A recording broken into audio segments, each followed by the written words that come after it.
పర్ఫెక్ట్గా ఉంటుంది. ఇప్పుడు చికెన్ ముక్కలు రెడీ, క్యారెట్ ముక్కలు రెడీ. ఎప్పుడన్నా మనం కాకరకాయ అనేసరికి కొంచెం పంచదార బయటకు వచ్చేస్తుంది. అలాగే ఈరోజు వెల్లుల్లి కూడా మనం వేసేసుకుందాం. దీంతోపాటు మనం వేరే కారపొడి అవి కాకుండా ఉట్టి మిరియాల పొడితోటి చేసుకుందాం. క్యారెట్ ముక్కలు రెడీ, చికెన్ ముక్కలు రెడీ. మన కాకరకాయ కూడా ఉప్పు నీళ్ళల్లో ఈదుతూ దాని చేదంతా వదిలించుకుంటున్నాయి. దీని తర్వాత మనం ఈరోజు ఆలివ్ ఆయిల్ వాడుతున్నాము ఈ డిష్ చేయడం కోసము. మీకు కావాలంటే మీరు ఏ నూనెైనా వాడచ్చు. ఆలివ్ ఆయిల్ ఏంటి అంటే మరీ ఎక్కువగా ఫ్రైయింగ్కి దానికి పనికిరాదు. లో టెంపరేచర్లో అంటే సాటేయింగ్కి దానికైతే పనికొస్తుంది, కానీ సమోసాలు ఫ్రై చేస్తామంటే ఈ నూనె పనికిరాదు, పొగ వచ్చేస్తుంది. దీని స్మోకింగ్ పాయింట్ తక్కువ కాబట్టి. నూనె వేడెక్కే లోపల కొంచెం ఉల్లి పరకల్ని కూడా కట్ చేసి పెట్టుకుందాం. అయితే ఈ తెల్ల భాగాన్ని ఇందులో వేసుకుంటే బాగుంటుంది. ఇప్పుడు నూనె వేడెక్కగానే ఫస్ట్ మనం చికెన్ ముక్కలు ఇందులో వేసేసుకుందాం. ఈ చికెన్ ముక్కల్ని ఈ నూనెలో లైట్గా సాటే చేసుకుందాం. చికెన్ ముక్కలే ఎందుకు, మరి ఈ కాకరకాయ ముక్కల్ని కూడా సాటే చేద్దాం. మరి పంచదార ఇవన్నీ ఎప్పుడు వేద్దామంటే ఒక్క నిమిషం ఆగండి. ఈ చికెన్ ముక్కలు మనం మీకు ఎప్పుడు చెప్తూ ఉంటాను, బ్రైన్ చేయాలి అంటే చికెన్ ముక్కలు తెచ్చుకున్న తర్వాత కొంచెం ఉప్పు నీళ్ళల్లో, కాకరకాయ ఉప్పు నీళ్ళల్లో వేస్తే చేదిపోతుంది. చికెన్ ముక్కల్ని ఉప్పు నీళ్ళల్లో పెడితే చాలా సాఫ్ట్గా టెండర్గా అయిపోతుంది. ఇప్పుడు చూడండి, తెల్లగా మన చికెన్ ముక్కలు పర్ఫెక్ట్గా కుక్ కూడా అయిపోయాయి. ఇప్పుడు ఈ కాకరకాయ ముక్కలు ఏవైతే ఉప్పు నీళ్ళల్లో పెట్టుకున్నామో వాటిని కూడా ఇలా వేసేసుకుందాం. ఈ కాకరకాయ ముక్కల్ని కూడా ఈ చికెన్ ముక్కలతో పాటు లైట్గా సాటే చేసుకుందాం. కావాలంటే మూత పెట్టేసి ఒక 2 నిమిషాల పాటు జస్ట్ ఆలివ్ ఆయిల్ దాంట్లోనే కుక్ చేసుకుంటే పర్ఫెక్ట్గా ఉంటుంది. కాకరకాయ చికెన్ లైట్గా వేగిన తర్వాత దీంట్లో మన వెల్లుల్లి కావాలంటే లైట్గా దంచి వేసుకోండి. తర్వాత ఈ క్యారెట్ ముక్కలు కూడా ఇందులో వేసి కుక్ చేద్దాం.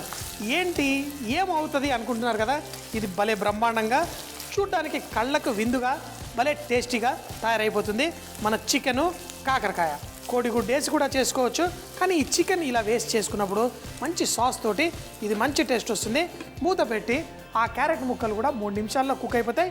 ఈ లోపల మన కాకరకాయ పర్ఫెక్ట్గా, చికెన్ కూడా పర్ఫెక్ట్గా కుక్ అవుతుంది.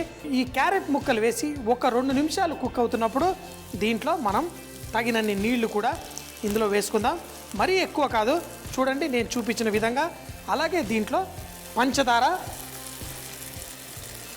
ఎందుకంటే ఆ కాకరకాయ ఆ చేదుని కౌంటర్ చేయడం కోసం పంచదార, దానికి కొంచెం అంత పులుపులాగా ఇవ్వడం కోసం కొంచెం అంత వెనిగరు, ఇవన్నీ వేసి కావాలంటే మన దేశపు రుచి కోసం దీంట్లో కొంచెం అంత జీలకర్ర పొడి, కొంచెం అంత ధనియాల పొడి.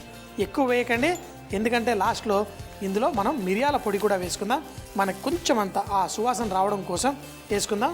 కావాలంటే మిరియాల పొడి కూడా మనం ఇప్పుడే ఇందులో వేసేసుకుందాం. ఆ మిరియాలు కూడా ఇందులో వేసి ఇప్పుడు మూత పెట్టి ఒక 2 నిమిషాలు పర్ఫెక్ట్గా కుక్ చేసుకుందాం.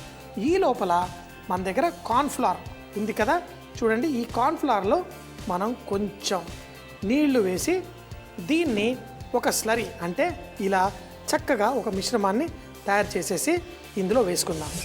ఇప్పుడు ఈ వేడి ఉడుకుతున్న ఈ చికెన్ నీళ్లు ఇందులో మీరు క్యారెట్ కూడా చూస్తే చాలా అద్భుతంగా మెరుస్తూ చక్కగా కనిపిస్తుంది. దీంట్లో మరింత మెరుపు తీసుకురావడం కోసం ఇప్పుడు మన కార్న్ఫ్లవర్ నీళ్ళు ఏవైతే ఉన్నాయో దాన్ని ఇందులో వేసి మనం లైట్గా కలిపేసుకుందాం. మీకు అందరికీ తెలుసు కదా, కార్న్ఫ్లవర్ వేయగానే మనకి సాస్ అంతా చిక్కగా రెడీ అవుతుంది. ఇప్పుడు దీన్ని వేడిగా వడ్డించుకుంటే భలే పర్ఫెక్ట్గా ఉంటుంది. మీకు కావాల్సినంత, మీకు ఎంత చిక్కగా కావాలంటే అంత చిక్కగా చూడండి, పర్ఫెక్ట్. సో మరి ఏం చెప్తానో, నేను చేసిన ఈ చికెన్ కాకరకాయ ట్రై చేయండి. అలాగే రాగిని చేసిన కాకరకాయ కోడిగుడ్డు ట్రై చేయండి. మీకు జవాబు తెలిసిపోతుంది. దేనికి, గుడ్డు ముందా కోడి ముందా? సో మరి చివరిగా దీంట్లో కొన్ని ఉల్లి పరకలు కూడా మనం వేసేసుకుందాం. పెద్దగా తినడానికి బాగుంటుంది. దీన్ని మన ఈ ప్లేట్లో చక్కగా వడ్డించుకుందాం. ఒక పెద్ద స్పూన్ తీసుకొచ్చి, నేనైతే ఏంటి చికెన్ ముక్కలు ఎక్కువగా వేసుకుంటాడు అనుకుంటున్నారా? కాదు, చికెన్ కంటే ఆ కాకరకాయ ముక్కలే ఎక్కువగా బాగుంటుంది. చూడ్డానికి అందంగా ఈ క్యారెట్ ముక్కలు కూడా ఎంతో మెరుస్తూ చూడండి. ఆ ఉల్లి పరకలు కూడా కొంచెం వేసుకుంటే నా సామిరంగా ఇది అసలు సిసలైన కాకరకాయ కూర. ఇలా పెడితే ఎందుకు తినరు? కాకరకాయ ఎగిరి గంతులేసుకుంటూ